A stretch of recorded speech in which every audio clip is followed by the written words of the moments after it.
ક્ષેત્ર વતી એનસીપી નેતા શરદ પવારને આમંત્રણ મોકલવામાં આવ્યું છે। આમંત્રણ મળ્યા બાદ તેમણે ચંપતરાયને પત્ર લખ્યો।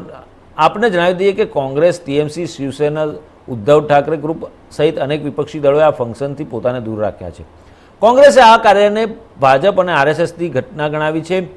રામલલ્લાના અભિષેક સમારોહમાં ઘણા નેતાઓને આમંત્રણ આપવામાં આવી રહ્યું છે। ભલે કોંગ્રેસના વરિષ્ઠ નેતાઓએ શ્રી રામ જન્મભૂમિ તીર્થ ટ્રસ્ટ દ્વારા મોકલવામાં આવેલા આમંત્રણને ફગાવી દીધું હોય, પરંતુ હજુ પણ ઘણા કોંગ્રેસ નેતાઓએ 22 જાન્યુઆરીએ અયોધ્યા જવાની વાત કરી છે। તે જ સમયે મંદિર ટ્રસ્ટે એનસીપી વડા શરદ પવારને અયોધ્યામાં રામ મંદિરના અભિષેક સમારોહમાં હાજરી આપવા માટે આમંત્રણ મોકલ્યું હતું।